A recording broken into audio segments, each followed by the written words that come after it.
aos Romanos, capítulo 3.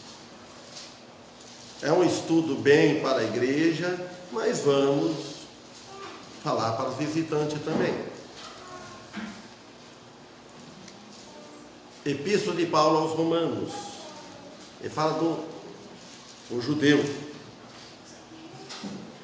60 anos depois de Cristo. Romanos capítulo 3. Quero agradecer a Deus pela presença dos irmãos e visitantes, e os hinos que cantamos, e as orações que tivemos, a oração, o pedido de cada um, que Deus atende de acordo com a vontade dele. Então, versículo 1. Qual é, pois, a vantagem do judeu? O que utilidade há na circuncisão?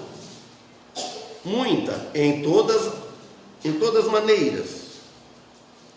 Primeiro, certamente, porque as palavras de Deus lhes foram confiadas. Pois que, se alguns deles forem incrédulos, a incredulidade deles terá aniquilado a verdade de Deus? De maneira nenhuma. Versículo 4.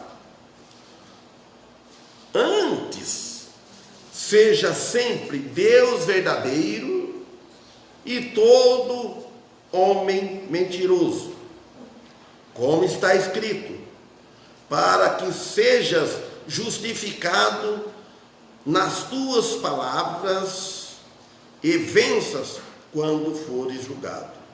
E se nossa iniquidade for causa da justiça de Deus, o que diremos? Será Deus injusto trazendo ira sobre nós? Abre um parênteses. Falo como homem, fecha o parênteses. De maneira nenhuma. De outra maneira, como julgará Deus o mundo? Porém, se pela minha mentira abundou mais a verdade de Deus para a glória sua, porque ainda assim sou também julgado como pecador? E por que não dizemos, abre um parênteses, como somos blasfemados e como alguns dizem que dizemos, fecha o parênteses, façamos males para que venham os bens? A condenação desse é justa. Bem, irmãos, que Deus abençoe a leitura da sua palavra. Lembra bem como o Félix sempre usava esse versículo aqui, ó. Você vai façamos males para que venham os bens? Ou vamos fazer injustiça ou a mentira para que venha o bem? De maneira nenhuma, né? Então ele disse aqui no versículo 1, qual é, pois, a vantagem do judeu? Então o apóstolo Paulo, como sempre, ele faz uma pergunta, esta pergunta, depois de lhes mostrar que a simples posse da lei não torna isento o judeu do julgamento. Não é por tomar posse da lei, não é por guardar a lei, não é hoje por nós ser bons, fazer boas obras de caridade, obras boas, que vamos ficar isento do julgamento de Deus, se for confiar nisso, confiar na lei de Moisés, a lei mosaica, ou confiar numa religião, confiar na igreja, confiar no batismo, confiar nas obras boas. Você não vai ficar isento, vai ser julgado. Então ele diz, o que a utilidade há na circuncisão? Ele está falando que o rito da circuncisão simboliza a totalidade da lei, o rito da circuncisão. Quer dizer, ele fala no versículo 2: muita, em todas maneiras. As enormes vantagens, mas nenhuma delas pode salvar suas almas. Há enorme vantagem, há muitas vantagens nas obras, no guardar a lei, no ser bom para o próximo. Há muitas vantagens, mas nenhuma delas pode salvar o homem da ira de Deus, do julgamento de Deus, por crer na sua bondade, nas suas obras, na sua religião. Ela não vai salvá-lo. Nada mais que a fé em Cristo. A fé em Cristo e aceitar o sacrifício de Cristo na cruz, crer que Jesus ele é suficiente para pagar os nossos pecados, que não precisa de nenhuma ajuda nossa para alcançar a salvação. Às vezes a pessoa precisa: eu tenho que fazer a minha parte. Jesus ele fez a parte dele. Ele veio a este mundo, ele ensinou, ele deixou o exemplo, ele morreu na cruz. Agora eu tenho que fazer a minha parte. Ele pagou os pecados, por exemplo, o passado. Agora para frente eu tenho que guardar a lei. Se for assim, ninguém se salvaria, porque aí teria que guardar a lei 100%. Não tem como lá ser 100%, ser 200%, ser 1000%. Teria que ser perfeito. Então, por que a cruz, a morte de Cristo na cruz, simboliza todo o sacrifício da lei? Todo o sacrifício da lei, tudo que foi feito no tempo dos profetas, que veio antes de Jesus, ele cumpriu tudo na cruz. Ele fala aqui: primeiros, certamente, porque as palavras de Deus lhe foram confiadas. Vocês sabem o que quer dizer confiadas? Elas foram seguras. A palavra de Deus foram seguras. A palavra de Deus foram certas. A palavra de Deus ela é evidente, ela é clara, ela é verdadeira. Se Cristo diz que quem crer nele tem a vida eterna, por que vamos falar que ninguém pode dizer que tem a salvação eterna nesta vida, só depois do juízo final que vamos saber? Não. Nós já fomos julgados. Quem quando aceita Cristo de verdade, tem que saber, de verdade, não é ser religioso, não é que eu passei para o batismo, fui batizado pela igreja batista, foi tudo certinho, respondi todas as perguntas, que isso salva. Isso não salva, confiar nisso. É Jesus. Se tiver Jesus, o Espírito Santo habitando nele. Ó, vamos ver, eu não pensei agora, o versículo 8, o que ele disse aqui, o versículo 8.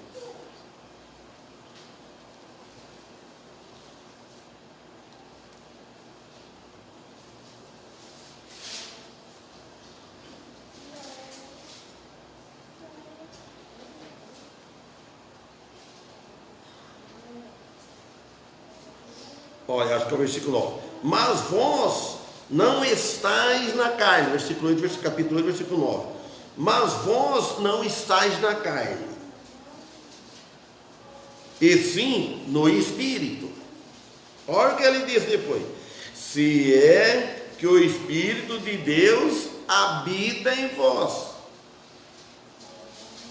Nós não devemos viver na carne, viver inteiramente na carne. É viver em Cristo. Porque se o Espírito de Cristo habitar em alguém, ele vai viver, não 100%, mas ele vai viver no Espírito. Então a palavra de Deus foi confiada, ela foi entregue com verdade, ela é segura. Versículo 3: pois que se alguns deles forem incrédulos, olha bem, a incredulidade deles terá aniquilado a verdade de Deus? Se a pessoa falar para você assim, eu não acredito no que você está falando, que vocês estão pregando, eu não acredito na palavra, na Bíblia, a Bíblia é escrita por mãos de homens, eu não acredito. Então a incredulidade dele não vai aniquilar, não vai anular a verdade da palavra de Deus. O que Deus diz a palavra de Deus não volta atrás. Não é? Pois que se algum deles for incrédulo, agora quer dizer que a incredulidade deles de resistir à Bíblia, de opor-se à verdade, à Bíblia, não vai mudar, aniquilar, quer dizer, enfraquecer ou mudar, modificar ou anular a verdade de Deus. Você vê que aqui ele disse, antes seja sempre Deus verdadeiro e todo homem mentiroso. Isso é o versículo 4. A incredulidade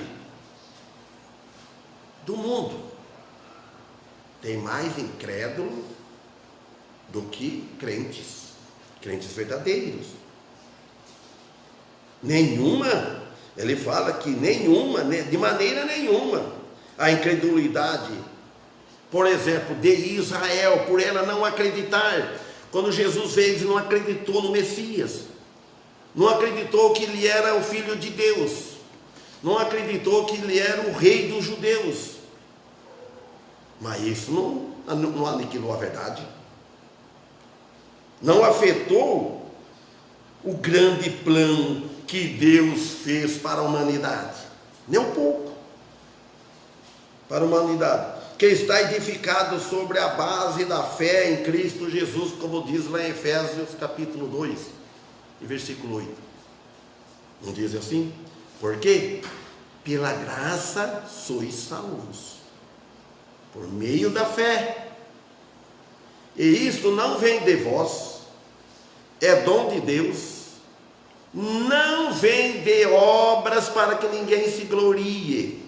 Olha bem, porque se fosse por obras, porque o homem é cheio de gabardo. Você vê num trabalho, num serviço, aquele que faz o serviço bem feito, que acerta mais, ele se gaba, fiz melhor. Então chegaria lá no céu, ia se gabar, eu estou aqui porque eu fiz, porque eu fui bom, melhor. Não vem das obras para que ninguém se glorie. Nós gloriamos no nosso Senhor e Salvador. Aí ele fala no versículo 9, somos, 9 ou 10, não me lembro, somos feituras suas. Feitura de quem? De Deus, criados em Cristo Jesus.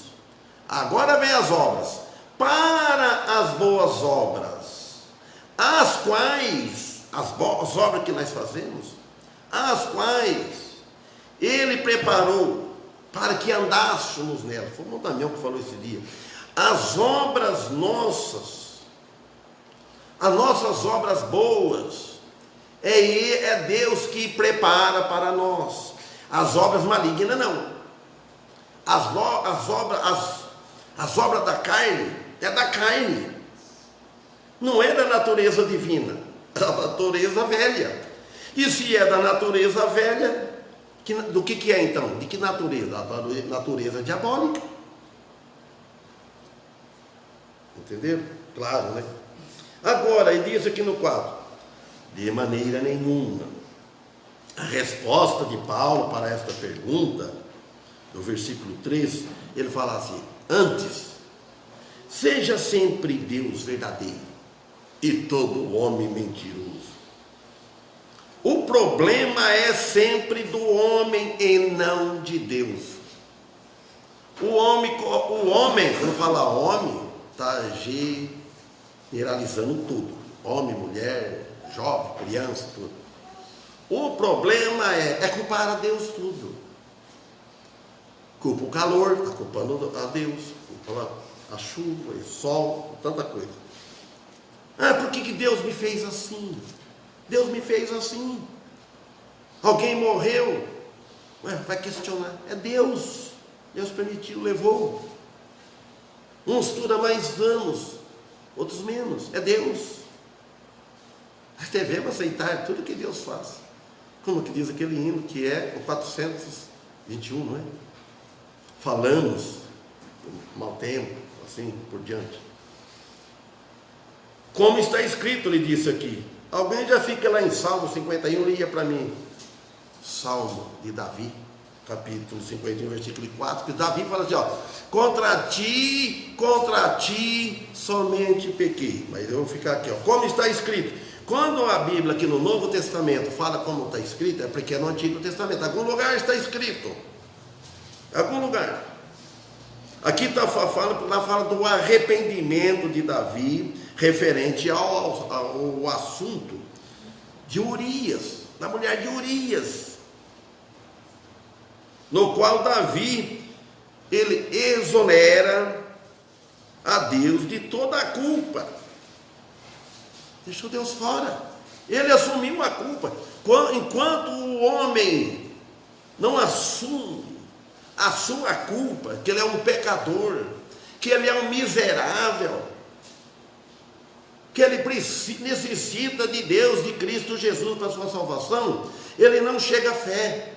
Quando você prega para alguma pessoa, ele não se sente culpado. Eu nunca matei, eu nunca roubei, ando certo nos meus negócios, não mexo com família de ninguém, é um homem, como o caso de Cornélio, lá no livro de Atos, capítulo 10. Cornélio, a Bíblia diz lá que ele fala que ele é um homem temente a Deus, mas não era salvo. Fazia esmolas, caridade para todos, mas não era salvo. Orava a Deus de contínuo, orava a Deus de contínuo, mas não era salvo. Porque Deus enviou que Pedro fosse lá pregar para ele, que ainda falasse, que as tuas orações, tudo chegou até a mim, Deus vê as obras das pessoas, mas não deve confiar, porque não tem sabedoria, ninguém pregou, precisa pregar. Então, o Davi, ele assumiu a culpa toda, a si mesmo, e este é o modelo do arrependimento verdadeiro, quando ele diz, contra ti somente pequei. Se alguém abriu, leia. Alguém achou? Eu vou lá abrir. Salmos 51, 4. Contra ti somente pequei e fiz o que é mal à tua vista, para que sejas justificado quando falares e puro quando julgares. Amém. Obrigado, irmão. Então aqui o salmista falou assim: contra ti somente pequei. Ele falou, somente pequei. Então, nós, irmãos, amigos, tem que chegar nessa conclusão. Contra ti somente pequei, ele diz aqui. E fiz o que é mal diante dos teus olhos. Ele reconheceu, o salmista, como eu falei ontem na casa do Bastião, lá no pai do Daniel. O segundo coração de Deus, aquele homem, o rei, ele pecou, mas ele arrependeu. Ele não perdeu a salvação, mas ele perdeu a alegria da salvação. Ele ficou triste, ele pagou caro. Quando o cristão peca com o cristão verdadeiro, ele paga, tem as consequências, ele paga caro. Deus pesa a mão. Deus afasta, porque ele afasta de Deus. O cristão precisa analisar, nada vem no cristão, na vida do cristão, por acaso. Tem algo. Aí ele diz aqui, para que sejas reconhecido, justo em tua palavra, ele diz, e tido por puro em teu julgamento. Os pecados de Davi estavam contra Batseba e seu marido Urias, e todo Israel, a nação, que fala, e contra Deus. Começa primeiro contra Deus. E a direção final do pecado é o perdão de Deus através de Cristo. Vai a Deus no nome de Cristo. Todo pecado é um desvio do caminho de Deus. Toda falha, toda queda é um desvio. Você desviou do caminho de Deus, pecou. E o que nós fazemos sempre, de uma forma ou de outra, ou perdemos a paciência, ou falamos algo, qualquer coisa.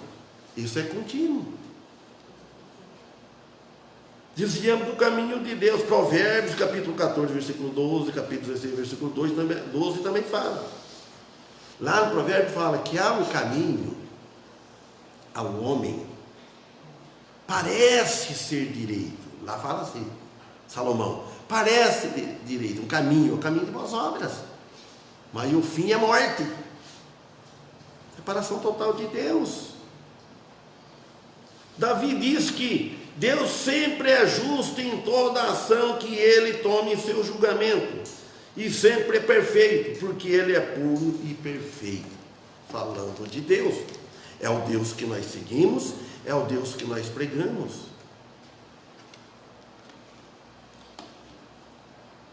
Aí ele disse aqui, versículo 5: se a nossa iniquidade for a causa da justiça de Deus, o que diremos? De maneira nenhuma. De qualquer natureza, será Deus injusto trazendo ira sobre nós? Nunca. Sempre quando Deus traz iras sobre nós, Ele é justo, Ele faz justiça. Mas Deus, Ele é misericordioso.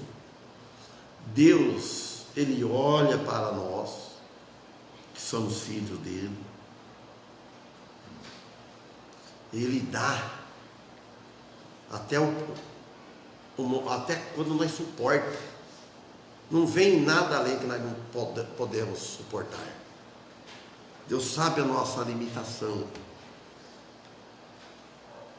Então a resposta é não.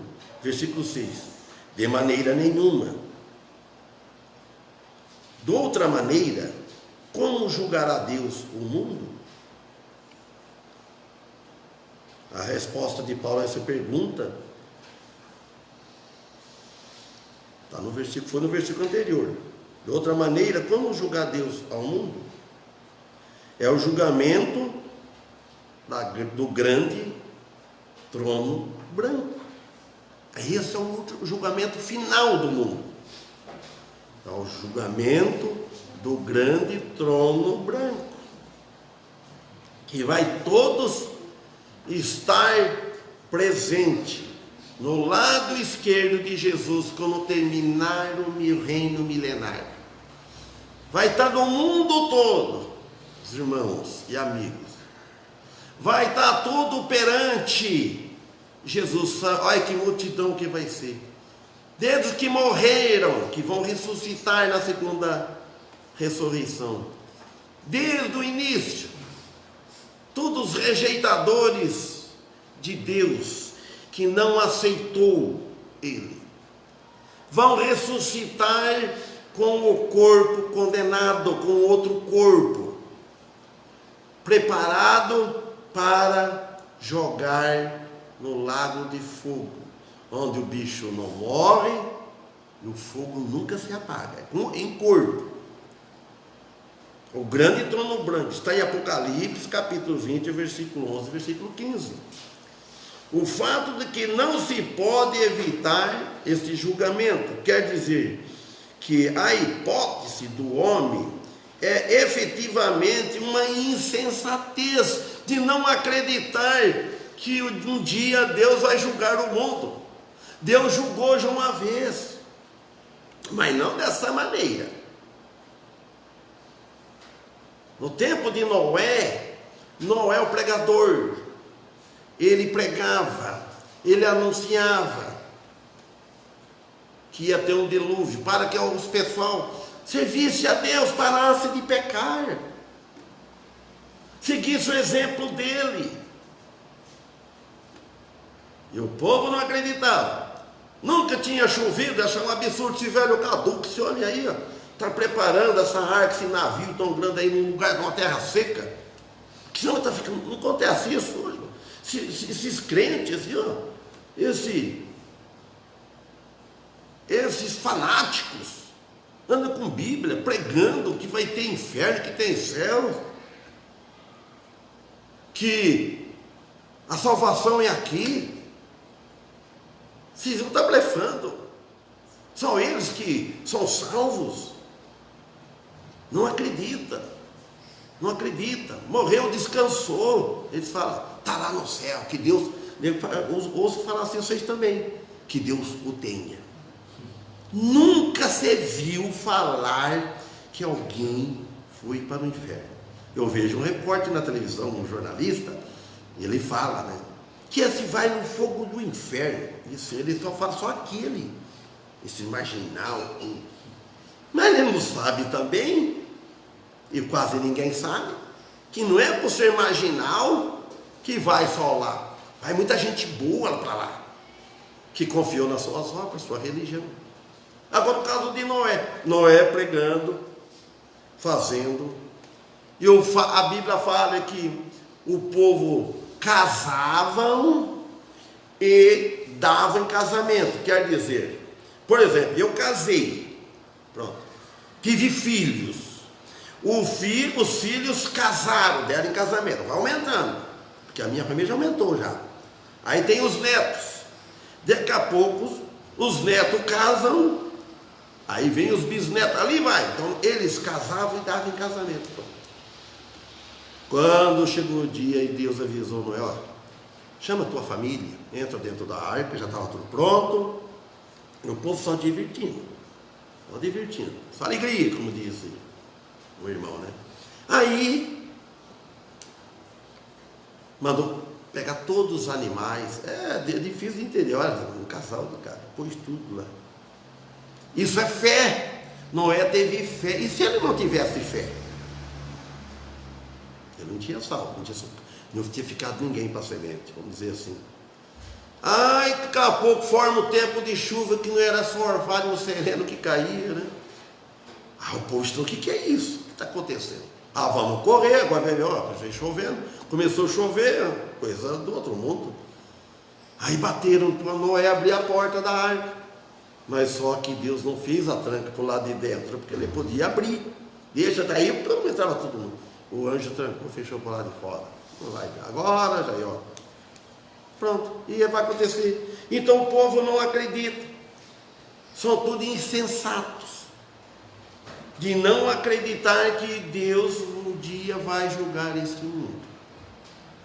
Versículo 7. Porém, se pela minha mentira abundou mais a verdade de Deus para a glória sua, porque ainda assim sou eu também julgado como pecador, quer dizer, como qualquer outro, sim. E por que não dizemos, versículo 8, abre um parênteses, como somos blasfemados e como alguns dizem que dizemos, fecha o parênteses, façamos males para que venha um bem. Então a razão pela qual Paulo se dirige aqui a esse tema, que os fins não justificam os meios. O fim é bom. Então o fim vai me justificar como eu vou fazer. Eu vou trabalhar numa mentira, eu vou tirar de outro, eu vou roubar de alguém para me ajudar um pobre necessitado. Não parece um meio, não parece ser bom? Eu fiz o bem. Eu tirei daquele lá, que está com bastante. Eu vou ajudar aquele que não tem nada. Não. Os fins não justificam o meio. Uma conclusão insensata. Às vezes as pessoas fazem outra coisa diferente para poder fazer o bem. Parece boa, mas é maligna esse pensamento. Aí ele fala, a condenação desse é justa. O apóstolo diz que aqueles que denunciam tal calúnia estão sujeitos a uma justa condenação, de não se arrepender e humilhar. De não se arrepender. Precisa haver um arrependimento genuíno. E a pessoa que tem esse arrependimento, que tem Cristo, o que acontece? Ele vai ter desejo de servir a Deus. Agora nós devemos servir a Deus não para nós ganhar salvação, em gratidão. Ir à igreja, louvar Ele, pregar, ouvir pregar, junto com os irmãos, para dar a união, da força, dar o testemunho. Então, é isso que ele diz. Pois que, versículo 9, nós vamos parar aqui. Vamos até no versículo 10. Pois que somos nós mais dignos? Quer dizer, são os judeus melhores que os gentios? Ou nós gentios melhores que os judeus? Somos nós melhores que os do mundo? Que os incrédulos, que os ímpios? Não. Nós merecemos o inferno do mesmo jeito. Tudo merecer, merece. Mas só que nós não vamos para lá, porque Jesus sofreu o equivalente ao inferno em nosso lugar, em meu lugar e no lugar de vocês. Só por isso que nós não vamos. Não porque nós merecemos. Nós não merecemos. De maneira nenhuma, porque já dante demonstramos que tanto judeus como gentios, todos estão debaixo do poder do pecado. Tudo está. Aí ele fala no 10, como está escrito também lá em Salmos 14, 1, 3. Vamos parar aqui. Não há um justo, nenhum sequer. Tem que ler mais. Não há ninguém que entenda. Não há quem busque a Deus. Todos, ó versículo 12. Todos, ele não falou alguns, todos se desviaram do caminho e juntamente se fizeram inúteis. Não há quem faça o bem, não há nem sequer um. Não há. Então Paulo, falando, inspirado pelo Espírito Santo, olhou para o mundo. Ele contou dele, tudo. Não há ninguém que entenda, não há ninguém que busque a Deus, todos se desviaram do caminho. E juntamente, juntou todo mundo. Adão e Eva Adão caiu, juntou todo mundo que ia nascer depois dele, que ia vir, tudo caiu, tudo mortos. Adão caiu, entrou a queda, entrou a morte, o pecado no mundo, a morte, separação de Deus, ali todos que nascem. E assim vem até hoje, e vai indo.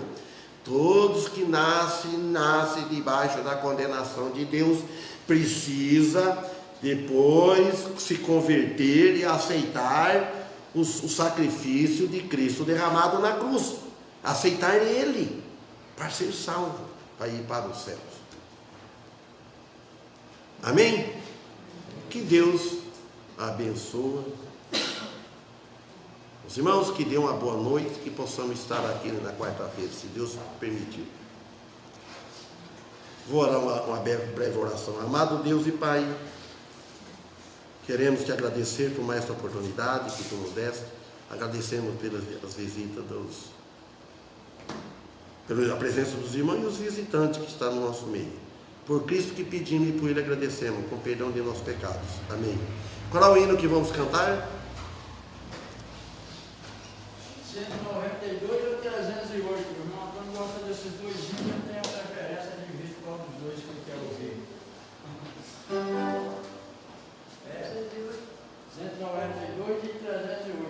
ser um dos dois, eu acho que é. Qual? Você pode ser qualquer um dos dois, não sabe. Sim, mas o senhor gosta, pode ter a preferência. 308.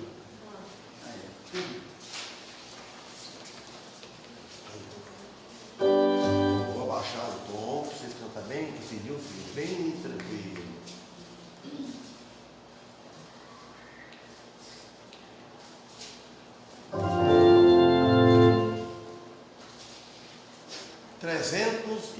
Seguirei a meu mestre.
Entenderam o apelo que o Antônio fez? Ele pediu licença, antes de ter pedido licença, irmão.